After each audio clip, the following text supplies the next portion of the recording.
ಅದನ್ನ ನಮ್ಮ ರಾಜ್ಯದ ಕಾಂಗ್ರೆಸ್ ನಾಯಕರು ಪ್ರಸಾದವೆಂಬಂತೆ ಸ್ವೀಕರಿಸ್ತಾರೆ ಅಂತ ಅಂದರೆ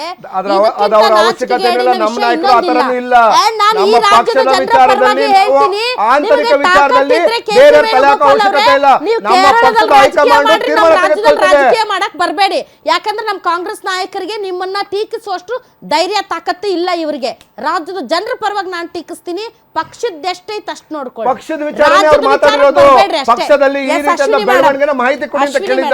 ಅಶ್ವಿನಿ ಮೇಡಮ್ ಅವ್ರು ಮುಸಲ್ಮಾನರು ಅನ್ನೋ ಕಾರಣಕ್ಕೆ ದಯೆ ಕರುಣೆ ಮನುಷ್ಯತ್ವ ಹೋಗ್ಬಿಡ್ತಾ ನಿಮ್ ಬಿಜೆಪಿ ಅವ್ರಿಗೆ? ಅವ್ರು ಮುಸಲ್ಮಾನರು ಅನ್ನೋ ಕಾರಣಕ್ಕೆ ನಾನು ಹೇಳ್ತಿರೋದು ಅಕ್ರಮ ಸಕ್ರಮದ ಬಗ್ಗೆ ಅಲ್ಲ. ಅವ್ರು ಓನ್ಲಿ ಅವ್ರು ಮುಸಲ್ಮಾನರು, ಹಂಗಾಗಿ ಅವ್ರ ಪರ ನೀವು ಮಾತಾಡ್ಕೊಡುದು. ಇದು ನಿಮ್ ಪಕ್ಷದ ಅಜೆಂಡಾ. ನಾವು ಮುಸಲ್ಮಾನರು ಅಂತ ಎಲ್ಲೂ ನಾವು ತಗೊಂಡ್ಬಂದಿಲ್ಲ. ಮುಸಲ್ಮಾನರು ಅಂತ ಧರ್ಮದ ಪದ ಫಸ್ಟ್ ಬಳಕೆ ಮಾಡಿರೋದು ಪಿನರಾಯಿ ವಿಜಯನ್ ಅವರು. ನಾವು ಮಾಡಿರೋಂಥದ್ದಲ್ಲ. ನಾವು ಹೇಳ್ತಾ ಇರೋದೇನು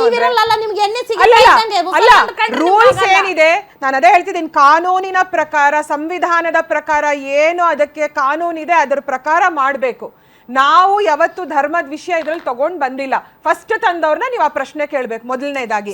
ಎರಡನೇದಾಗಿ ಈ ರಾಜ್ಯದಲ್ಲಿ ಮೇಡಮ್ ಕಾನೂನು ಇವಾಗ ಅದೇ ಪ್ಲೇಸ್ ಅಲ್ಲಿ ಬೇರೆ ಯಾರಾದ್ರೂ ಅಥವಾ ಬಹುಸಂಖ್ಯಾತರು ಇದ್ದಿದ್ದಾರೆ ಇವತ್ತು ಬಿಜೆಪಿ ಸ್ಟ್ಯಾಂಡ್ ಇದಾಗ್ತಿರಲಿಲ್ಲ. ಯಾಕಂದ್ರೆ ಈ ಹಿಂದೆ ನಿಮ್ಮ ವಾಹಿನಿಯ ಮೂಲಕ ಕಾಂಗ್ರೆಸ್ ಪಕ್ಷದವ್ರಿಗೆ ಕೇಳ್ತೇನೆ, ನಾಯಕರಿಗೆ ಮತ್ತೆ ಪಿನರಾಯಿ ವಿಜಯನ್ ಅವ್ರಿಗೆ ಕೇಳ್ತೇನೆ, ಈ 80-20 ಏನು ನೀವು ಸ್ಟೇಟ್ಮೆಂಟ್ ಮಾಡಿ ಧರ್ಮನ ತಂದಿದ್ದೀರಾ ಇಲ್ಲಿ, ಅದೇ ವರ್ಷ ಆಗಿದ್ರೆ ಟ್ವೀಟ್ ಮಾಡ್ತಿದ್ರ ಪಿನರಾಯಿ ವಿಜಯನ್ ಅವರು? ಅವಾಗ ಏನ್ ಮಾಡ್ತಾ ಇದ್ರು ಅನ್ನೋದನ್ನ ನಾನು ನಿಮ್ಮ ವಾಹಿನಿಯ ಪ್ರಕಾರ ಕೇಳ್ತೇನೆ. ಆಯ್ತಾ? ನಾವು ಇದರಲ್ಲಿ ರಾಧಾ ಮೇಡಮ್ ನನಗೆ ಮಾತಾಡಕ್ ಕೊಡಿ. ಅಲ್ಲಲ್ಲ, ನಾವು ಇದರಲ್ಲಿ ಧರ್ಮ ತಂದಿಲ್ಲ, ನಾವು ಧರ್ಮ ತಂದಿಲ್ಲ, ಅದು ಮುಸಲ್ಮಾನರು ಅನ್ನೋ ಕಾರಣಕ್ಕೆ ಪಿನರಾಯಿ ವಿಜಯನ್ ಎಂಟ್ರಿ ಆದ್ರು. ಅವರು ಮುಸಲ್ಮಾನರು ಅನ್ನೋ ಕಾರಣಕ್ಕೆ ಇವತ್ತು ಸರ್ಕಾರ ಪುನರ್ವಸತಿ ಬಗ್ಗೆ ಮಾತಾಡ್ತಾ ಇದೆ. ಅವ್ರು ಮುಸಲ್ಮಾನರು ಅನ್ನೋ ಕಾರಣಕ್ಕೆ ಬಿಜೆಪಿ ಮಾತಾಡ್ತಾ ಇಲ್ಲ. ಅಷ್ಟು ಕರ್ನಾಟಕದ ಜನತೆಯ ಬಗ್ಗೆ, ಕರ್ನಾಟಕದ ಅಭಿವೃದ್ಧಿ ಮಾಡೋದಿಕ್ಕೆ ಅಂತ ಮುಖ್ಯಮಂತ್ರಿ ಉಪಮುಖ್ಯಮಂತ್ರಿ ಆಗಿದಾರ, ಇಲ್ಲ ಹೈಕಮಾಂಡ್ ನಾಯಕರು ದೊಂಬರಾಟ ಆಡಿಸ್ದಂಗೆ ಆಡೋದಿಕ್ಕೆ ಅಧಿಕಾರ ಇದ್ ಮಾಡಿಸ್ತಾ ಇದಾರ? ಆಯ್ತಾ? ಇದ ಅವ್ರು ಹೇಳ್ದಂಗೆ ಕುಣಿಯೋದಿಕ್ಕೆ ಅಂತ ಅಂದ್ಬಿಟ್ಟು ಇವ್ರು ಅಧಿಕಾರಕ್ಕೆ ಬಂದಿದ್ದೀರಾ? ಇದನ್ನ ಫಸ್ಟ್ ಹೇಳ್ಬೇಕು. ಮತ್ತೆ ಇನ್ನ ಒಂದು, ಇಲ್ಲಿ ಯಾರು MLA ಅದಲ್ಲ, ಇವನ್ ನಿಮ್ ಸ್ಟ್ಯಾಂಡ್ ಏನ್ ಇವತ್ತು ಮೇಡಮ್? ಅಕ್ರಮನೇ. ಯಾರೋ ಅಲ್ಲ, RR ನಗರದಲ್ಲಿ ಬಿಲ್ಡಿಂಗ್ ಕಟ್ಕೊಂಡು ಒಬ್ಬ ಸಿನಿಮಾ ನಟ, ಒಬ್ಬ ಪೊಲಿಟಿಷಿಯನ್ ಆಸ್ಪತ್ರೆ ಕಟ್ಕೊಂಡು ಆರಾಮ್ ಅಂತ ಅಕ್ರಮನೇ ಮೇಡಮ್, ಅಕ್ರಮನೇ. ನಾವು ಹೇಳ್ತಾ ಇರೋದು ಲಾ ಏನಿದೆ ಅದರ ಪ್ರಕಾರ ಮಾಡಿ. ನೀವೇ ಮಾತಾಡಿರಂತೆ ಹೇಡಿಗಳ ಸರ್ಕಾರ ಆಗಿ ಕೂತಿದೆ ಕಾಂಗ್ರೆಸ್ ಸರ್ಕಾರ. ಯಾಕೆ ಅಂತಂದ್ರೆ ಜನರಿಗೆ ಒಂದು ಒಳ್ಳೇದು ಮಾಡಕ್ ಆಗ್ತಾ ಇಲ್ಲ. ಕಾನೂನು ಪಾಲನೆ ಮಾಡಿದ್ರೆ ಹೈಕಮಾಂಡ್ ಬರುತ್ತೆ, ಮಧ್ಯದಲ್ಲಿ ಕೇರಳದವ್ರು ಬರ್ತಾರೆ, ಇನ್ನೊಂದು ರಾಜ್ಯದವ್ರು ಬರ್ತಾರೆ. ವಿಚಾರ ಮಾತಾಡಾಗಿದೆ ಅಶ್ವಿನಿ ಅಂದ್ರೆ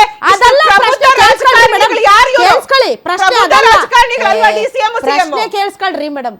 ಪ್ರಶ್ನೆ ಅದಲ್ಲ, ಆಲ್ರೆಡಿ ನಾನು ಅದ್ರ ರಘು ಅವ್ರ ಜೊತೆ ಮಾತಾಡಿದ್ದೀನಿ. ಪ್ರಶ್ನೆ ಏನು ಅಂತಂದರೆ, ಇವತ್ತು ಮುಸಲ್ಮಾನರು ಅನ್ನೋ ಕಾರಣಕ್ಕೆ ಕೇರಳದ ಪಿನರಾಯಿ ವಿಜಯನ್ ಅವರು ಎಂಟ್ರಿ ಆದರು. ತಮ್ಮ ಪ್ರಕಾರ ಮುಸಲ್ಮಾನರು ಎಲ್ಲರ ಪ್ರಕಾರ ಮುಸಲ್ಮಾನರು ಅನ್ನೋ ಕಾರಣಕ್ಕೆ ಇವತ್ತು ಪುನರ್ವಸತಿ ಬಗ್ಗೆ ಮಾತಾಡ್ತಾ ಇದ್ದಾರೆ, ಬಿಕಾಸ್ ಮುಸ್ಲಿಂ ಓಲೈಕೆ ಮಾಡ್ತಾ ಇದ್ದಾರೆ. ಈ ಕಡೆ ಬಿಜೆಪಿ ಮುಸಲ್ಮಾನರು ಅನ್ನೋ ಕಾರಣಕ್ಕೆ ಮನುಷ್ಯತ್ವ ಮರ್ತೋಯ್ತು, ಅವ್ರು ಮಾತಾಡ್ತಾ ಇಲ್ಲ, ಮಾಡಿದ್ ಕರೆಕ್ಟ್ ಅಂತ ಹೇಳ್ತಿದ್ದಾರೆ. ಹೌದಾ? ಮಾಡಿದ್ correct because they are Muslims. ಅವ್ರು ಬಾಳೋದಕ್ಕೆ ಅವ್ರಿಗೆ ಅರ್ಹತೆ ಇಲ್ಲ, ಅವ್ರ ಜೀವನ ಮಾಡಕ್ಕೆ ಅವ್ರಿಗೆ ಅರ್ಹತೆ ಇಲ್ಲ. ಮತ್ತೆ ಯಾಕೆ ಮಾತಾಡ್ತಿಲ್ಲ? ಅಟ್ಲೀಸ್ಟ್ ಮಾನವೀಯತೆ ನೆಲೆಗಟ್ಟಲೆ ಕಾನೂನು ಪ್ರಕಾರ ಎಲ್ಲರನ್ನು ಎಬ್ಬಿಸ್ಬೇಕು, ಎಲ್ಲರನ್ನು ಕಳಿಸ್ಬೇಕು. ಅದ್ರಲ್ಲಿ ಬಾಂಗ್ಲಾದೇಶರಿದ್ದಾರೆ ಅಂತ ನೀವೇ ಫಿಲ್ಟರ್, ಅಲ್ಲೇ ನೀವು ಇನ್ಫಿಲ್ಟ್ ಮಾಡ್ತಾ ಇದ್ದೀರಾ. ಖಂಡಿತ ನಾವು ಮಾಡ್ತಿಲ್ಲ, ಖಂಡಿತ. ಅವ್ರಗಳ ಹತ್ರ ಏನು ಪತ್ರ ಇರ್ಬೇಕು ಅದಿಲ್ಲ. ಅಂಡ್ ಸ್ಯಾಟಲೈಟ್ ಪಿಕ್ಚರ್ಸ್ ನೀಟಾಗಿ ತೋರಿಸುತ್ತೆ.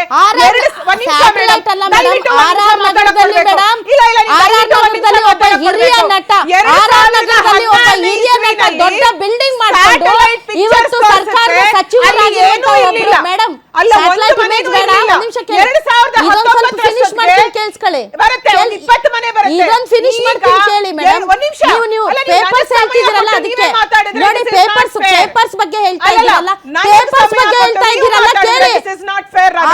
ಪೇಪರ್ಸ್ ಬಗ್ಗೆ ಹೇಳ್ತಾ ಇದ್ದೀರಲ್ಲ, ಇದು ತುಂಬಾ ನೆಸೆಸಿಟಿ ಇದೆ, ಅದಕ್ಕೆ ಹೇಳ್ತಾ ಇದ್ರಿ. ಪೇಪರ್ಸ್ ಬಗ್ಗೆ ಹೇಳ್ತಾ ಇದ್ದೀರಾ, ಸರಿಯಾದ ಪ್ರಾಪರ್ ಏನು ಪೇಪರ್ಸ್ ಇಲ್ಲ. 2 ವರ್ಷ ಯಾರೋ ಒಬ್ರು 2 ವರ್ಷದ ಹಿಂದೆ ಸ್ಯಾಟಲೈಟ್ ಇಮೇಜಸ್ ಅಲ್ಲಿ ಇದಿರಲಿಲ್ಲ, ಎಕ್ಸಾಕ್ಟ್ಲಿ. ಈಗ ಇದೆ. ಪೇಪರ್ಸ್ ಇಲ್ಲ. ತುಂಬಾ ದಪ್ಪ ಇದ್ದೀರಾ, ಅದರಲ್ಲೂ ಯಾವುದೇ ಸೈಡ್ ಎಫೆಕ್ಟ್ ಇಂದ ಸಣ್ಣ ಆಗ್ಬೇಕಾ? ಎಷ್ಟೋ ಜನ ಹೇಳ್ತಾ ಇದ್ರಿ ಸರ್, ನಾನು ಜಿಮ್ಗೆ ಹೋಗ್ತಾ ಇದ್ದೀನಿ ಆದ್ರೂ ಸಣ್ಣ ಆಗ್ತಾ ಇಲ್ಲ ಸರ್, ವರ್ಕೌಟ್ ಮಾಡ್ತಾ ಇದ್ದೀನಿ ಆದ್ರೂ ಸಣ್ಣ ಆಗ್ತಾ ಇಲ್ಲ ಅಂತ ಹೇಳ್ತಾ ಇದ್ರಲ್ಲ. 100% ಯಾವ ಜಿಮ್ಗೂ ಹೋಗ್ದಂಗೆ ವರ್ಕೌಟು ಮಾಡ್ದಂಗೆ ನೀವು ಸಣ್ಣ ಆಗ್ಬೋದು. ಪ್ರತಿದಿನ ಬೆಳಿಗ್ಗೆ ಸಂಜೆ 2 ಟೈಮ್ ನಮ್ಮ ಜೀನಿ ಸ್ಲಿಮ್ನ ಯೂಸ್ ಮಾಡಿ ಯಾವುದೇ ಸೈಡ್ ಎಫೆಕ್ಟ್ ಇಲ್ದಂಗೆ ನೀವು ಸಣ್ಣ ಆಗ್ತೀರಾ. ಯಾಕೆಂದ್ರೆ ಜೀನಿ ಸ್ಲಿಮ್ಮು ಒಂದು ಉತ್ತಮ ಆಹಾರ. ಇದೆ Rajarajeshwari. I like 2 points. Tahsildar ಅವರು ಕಂಪ್ಲೇಂಟ್ ಕೊಟ್ಟಿದ್ದಾರೆ, ಜಿಲ್ಲಾಧಿಕಾರಿಗಳು ಇದನ್ನ ಗಮನಕ್ಕೆ ತಂದಿದ್ದಾರೆ. ಆ ಎಮ್ಎಲ್ಎ ಏನ್ ಮಾಡ್ತಿದ್ದಾರೆ, ಸಿಎಂ ಏನ್ ಮಾಡ್ತಿದ್ದಾರೆ, ಡಿಸಿಎಂ ಏನ್ ಮಾಡ್ತಿದ್ದಾರೆ ಅಲ್ವಾ? ಆಯ್ತು. ಸೊ 2 ವರ್ಷದಿಂದ ಅಲ್ಲಿ ಈ ತರದ ಎನ್ಕ್ರೋಚ್ಮೆಂಟ್ ಆಗಿರಲಿಲ್ಲ. ಸ್ಯಾಟಲೈಟ್ ಇಮೇಜನ್ನು ಸ್ವತಃ ಸರ್ಕಾರ ಬಿಟ್ಟಿದೆ. 2 ವರ್ಷದ ಹಿಂದಿಂದು, 2 ವರ್ಷದ ನಂತರದ್ದು ಜಿಲ್ಲಾಧಿಕಾರಿಗಳು ನೋಟಿಸ್ ಕೊಟ್ಟಿದ್ದಾರೆ. ಮತ್ತೆ ಇನ್ನುಳಿದಂತೆ ಭಾಳಷ್ಟು ಬಾರಿ ಬೇರೆ ಬೇರೆ ಅಧಿಕಾರಿಗಳಿಂದ ನೋಟಿಸ್ ಹೋಗಿದೆ. ಆದರೂ ತೆರವಾಗಿರಲಿಲ್ಲ. ಇವತ್ತು ತೆರವು ಮಾಡಿದ್ದಾರೆ. Fair, good. ಅದೇ ರೀತಿ ಇದೇ ರಾಜರಾಜೇಶ್ವರಿ ನಗರದಲ್ಲಿ ಒಬ್ಬ ಹಿರಿಯ ನಟ ಮನೆ ಕಟ್ಟಿಸ್ಕೊಂಡಿದ್ದಾರೆ ರಾಜ ಕಾಲುವೆ ಒತ್ತುವರಿ ಮಾಡಿಕೊಂಡು. ಇದೇ ಸರ್ಕಾರದ ಸಚಿವರೊಬ್ಬರ ಇದು ಇದೆ, ಏನು ಹಾಸ್ಪಿಟಲ್ ಇದೆ. ಇಲ್ಲಿಯವರೆಗೆ JCBಯಲ್ಲಿ ನುಗ್ಸಿಲ್ಲ. ಯಾಕೆಂದರೆ ಅದು ರಾಜ ಕಾಲುವೆನ ಒತ್ತುವರಿ ಮಾಡ್ಕೊಂಡಿರುವಂಥ ಕಣ್ಣ ಮುಂದೆ ಇರುವಂತಹ ನಿದರ್ಶನ. ಬಿಲ್ಡಿಂಗ್ ಇದೆ, ಅಲ್ಲಿದೆ, ಅದನ್ನು ಟಚ್ ಮಾಡಿಲ್ಲ. ಯಾಕೆ ಹೇಳಿ? ಅವ್ರು ಶ್ರೀಮಂತರು. ಯಾಕೆ ಹೇಳಿ? ಅವ್ರನ್ನ ಟಚ್ ಮಾಡೋಕ್ಕಾಗಲ್ಲ. ಪೇಪರ್ಸ್ ಇಲ್ಲ. ರಾಜ ಕಾಲುವೆ ಒತ್ತುವರಿ ಮಾಡಿ ಯಾರೇ ಮನೆ ಕಟ್ಟೋಕ್ಕಾಗತ್ತೆ, ಯಾರೇ ಹಾಸ್ಪಿಟಲ್ ಕಟ್ಟೋಕ್ಕಾಗತ್ತೆ? ಅವೆಲ್ಲ ಕಣ್ಣಿಗೆ ಕಾಣಲ್ಲ. ಹಂಗಂತ ಅದೂ ತಪ್ಪೆ, ಇದೂ ತಪ್ಪೆ. ನಿಮ್ಗೆ ಡಬಲ್ ಸ್ಟ್ಯಾಂಡರ್ಡ್ ಇರಬಾರ್ದು. ನೀವು ಕಾನೂನು ಬಗ್ಗೆ ಮಾತಾಡ್ತಿದ್ದೀರಿ ಅಂದರೆ ಪಕ್ಕಾ ಕಾನೂನು ಬಗ್ಗೆ ಮಾತಾಡಿ. ಮಾನವೀಯತೆ ಬಗ್ಗೆ ಮಾತಾಡ್ತಿದ್ದೀರಾ, ಪಕ್ಕಾ ಮಾನವೀಯತೆ ಬಗ್ಗೆ ಮಾತಾಡಿ. ನಿಮಗೆ ಬೇಕಾದಲ್ಲಿ ಮಾನವೀಯತೆ, ನಿಮಗೆ ಬೇಕಾದಲ್ಲಿ ಕಾನೂನು, ನಿಮ್ಗೆ ಬೇಕಾದಲ್ಲಿ ಧರ್ಮ, ನಿಮಗೆ ಬೇಡಾದಲ್ಲಿ ಧರ್ಮ, ಇದು ನಡೆಯಲ್ಲ. ಹೇಳ್ರಿ ಮೇಡಮ್. ನಾವಿಲ್ಲಿ ಮಾತಾಡ್ತಿರೋದು ಕಾನೂನು ಮೇಯ್ನು, ಆಯ್ತಾ? ಕಾನೂನನ್ನ ಮುಂದೆ ಇಟ್ಕೊಂಡು ನಾವು ಮಾತಾಡ್ತಾ ಇರೋವಂಥದ್ದು. ಇದೇ ರೀತಿ ಯಾವ ಕಾನೂನನ್ನ ಇಟ್ಕೊಂಡು ಇವರು ಇದನ್ನ ಮಾಡಿದ್ದಾರೆ. DCM ಹೇಳ್ತಾ ಇದ್ದಾರೆ, ಇವತ್ತು ಸ್ಟೇಟ್ಮೆಂಟ್ ಕೊಡ್ತಾರೆ, ಇದ್ರ ಹಿಂದೆ ಯಾರೋ ಇದ್ದಾರೆ ಅಂತ ಅಂದ್ಬಿಟ್ಟು ನನಗೆಲ್ಲ ಗೊತ್ತಿದೆ ಚೆನ್ನಾಗಿ ಅಂತ. ತನಿಖೆ ಕೊಡಿ, ಅದನ್ನ ಇಮಿಡಿಯೇಟ್ ಆಗಿ ತನಿಖೆ ಕೊಡಿ, ಆಯ್ತಾ? ಯಾರಿದ್ದಾರೆ ಅನ್ನೋದು ನಮಗೆ ಗೊತ್ತಾಗ್ಲಿ. ಆಮೇಲೆ MLA ಅವರು ಏನು ಮಾಡ್ತಿದ್ದಾರೆ, ಅವ್ರ ಕಡೆಯಿಂದ ಒಂದು ಸ್ಟೇಟ್ಮೆಂಟ್ ಕೊಡಿಸಿ. ಯಾಕೆಂದರೆ ಕೃಷ್ಣ ಬೈರೇಗೌಡರದು ಇಂಟರ್ನಲ್ ಏನೇನು ನಡೀತಾ ಇದೆ ಅದು ಎಲ್ಲರಿಗೂ ಗೊತ್ತಿರೋ ಅಂಥದ್ದು, ರಾಜ್ಯದ ಜನತೆಗೆ, ಮೀಡಿಯಾಗೆ, ಎಲ್ಲರಿಗೂ, ಆಯ್ತಾ? ಇಂಟರ್ನಲ್ ಇಶ್ಯೂನ